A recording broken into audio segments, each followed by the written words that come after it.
13 de agosto de 1998. El sol se apagaba detrás de los cerros de Naucalpan cuando una caravana de patrullas sin distintivos se detuvo frente a una casa de fachada sencilla, con paredes beige y un portón de metal oxidado. Nadie en la colonia sospechaba que detrás de esa puerta se escondía el hombre más temido de México, el que convirtió el dolor ajeno en su negocio y la mutilación en su firma. Esa noche, el país conocería el verdadero rostro de Daniel Arizmendi López, mejor conocido como el Mocha Orejas. Los agentes se desplegaron en silencio. Un golpe seco derribó la puerta principal. Dentro, el aire era pesado, cargado de un olor metálico, un olor que cualquiera reconocería, pero pocos podrían soportar: sangre. En la planta baja, los oficiales encontraron muebles viejos, una televisión encendida sin sonido y una mesa con restos de comida. Pero en el sótano, lo que descubrieron borró cualquier duda sobre la monstruosidad del hombre que vivía allí. Una silla metálica manchada, sogas, vendas y, en una esquina, un pequeño refrigerador. Al abrirlo, el silencio fue absoluto. Dentro, cuidadosamente envueltas en bolsas transparentes, había orejas humanas. Cada una con una pequeña etiqueta pegada, con un número escrito a mano. Era su sistema, su manera de llevar el control de las víctimas. Daniel Arizmendi había comenzado su carrera criminal años atrás, como policía. Conocía los procedimientos, las rutas de patrullaje, las debilidades del sistema. Todo lo que necesitaba para operar con impunidad. Cuando dejó el uniforme, ya sabía cómo moverse en la oscuridad. Formó una red que separaba a empresarios y comerciantes. Los seguían durante semanas, los interceptaban en lugares estratégicos y los mantenían cautivos en cuartos improvisados. Pero lo que realmente lo distinguía del resto no era su método, era su crueldad. Cuando las familias tardaban en pagar, Daniel mandaba un mensaje imposible de ignorar. Una oreja cercenada, empacada en hielo, acompañada de una carta escrita con una calma escalofriante. Esto es solo una advertencia, solía poner. Y siempre firmaba igual, con una D. La prensa pronto lo bautizó como el Mocha Orejas, y con cada nuevo caso su nombre se volvió una leyenda urbana viviente. En las calles se hablaba de él como si fuera un espectro, una sombra que podía aparecer en cualquier momento, pero era muy real y se movía con una precisión casi militar. Lo más perturbador fue descubrir que su familia entera estaba involucrada, su esposa, sus hijos, sus hermanos. Cada uno tenía un papel. Uno vigilaba, otro hacía las llamadas, otro recogía el dinero. Era una organización del crimen, disfrazada de hogar. Cuando finalmente lo capturaron, Daniel no intentó escapar. No lloró, no gritó, ni pidió perdón. Solo levantó la vista, miró a los agentes y sonrió. Una sonrisa tenue como si disfrutara del momento. Esa noche, mientras lo trasladaban esposado, un periodista que presenció la escena escribió una frase que heló a todos los que la leyeron al día siguiente. Cuando me miró, sentí que no estaba frente a un hombre, sino frente a algo que había olvidado lo que era ser humano. Y lo peor es que el caso apenas comenzaba. Tras su captura, el nombre de Daniel Arizmendi López inundó los noticieros. Cada canal, cada periódico, cada estación de radio repetía las mismas imágenes. Un hombre esposado, con la cabeza agachada, escoltado por policías. Pero lo que realmente inquietaba a todos no era su rostro, sino su calma. En las fotos, Daniel no parecía un criminal derrotado. Parecía alguien que observaba midiendo a quienes lo rodeaban, como si en cualquier momento pudiera recuperar el control. En los primeros interrogatorios, los agentes no sabían cómo abordarlo. Lo llamaban por su nombre completo, pero él sonreía cada vez que escuchaba su apodo, el Mocha Orejas. Era como si lo disfrutara. Cuando le preguntaron por qué lo hacía, su respuesta dejó helado al Ministerio Público, porque el miedo mueve más rápido el dinero que la culpa. Las autoridades descubrieron que Daniel había planeado cada secuestro con una precisión meticulosa. No improvisaba. Tenía cuadernos con direcciones, horarios y descripciones detalladas de cada víctima, su trabajo, sus rutinas, los autos de sus familiares. En uno de esos cuadernos había un dibujo, una oreja y al lado la palabra entrega.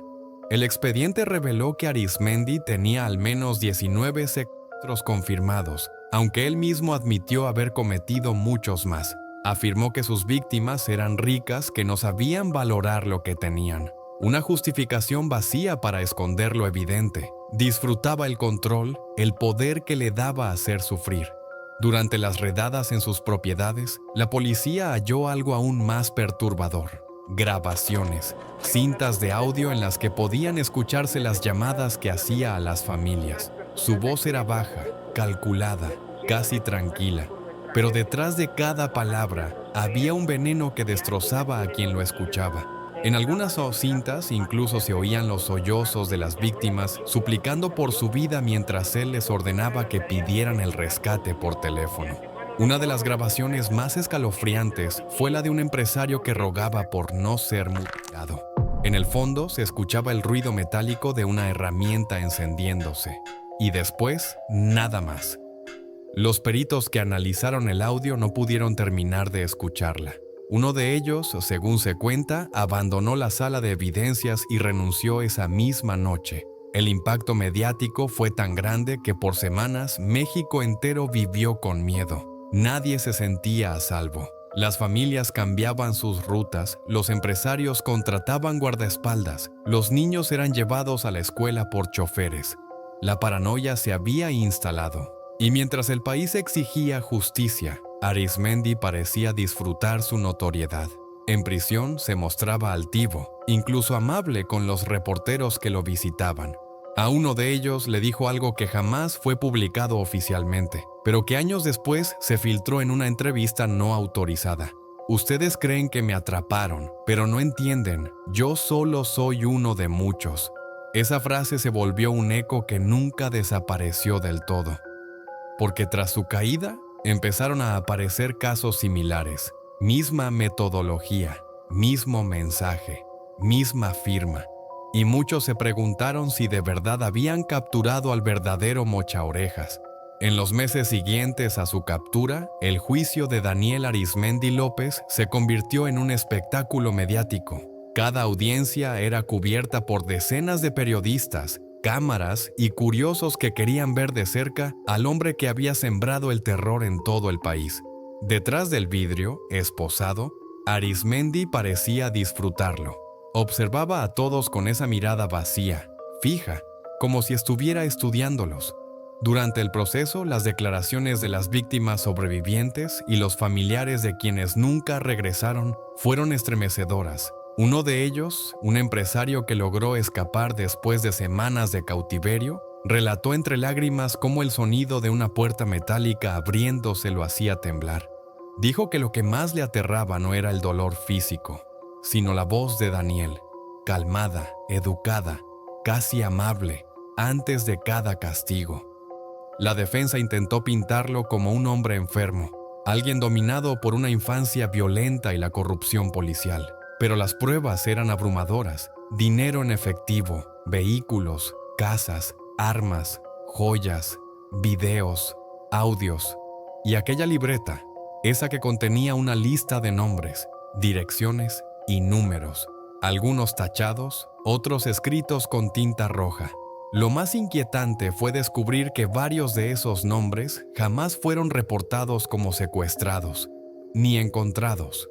Hubo rumores sobre lo que realmente significaban esas anotaciones. Algunos agentes aseguraron que era una lista de futuras víctimas, otros que era el registro de aquellos que colaboraban con él y desaparecieron después. Nadie lo supo con certeza, porque poco tiempo después, la libreta desapareció de los archivos. El mochaorejas fue condenado a 50 años de prisión, junto con varios miembros de su familia. Sus hijos, su esposa y algunos de sus hermanos también recibieron sentencias, pero incluso tras las rejas, su sombra seguía viva.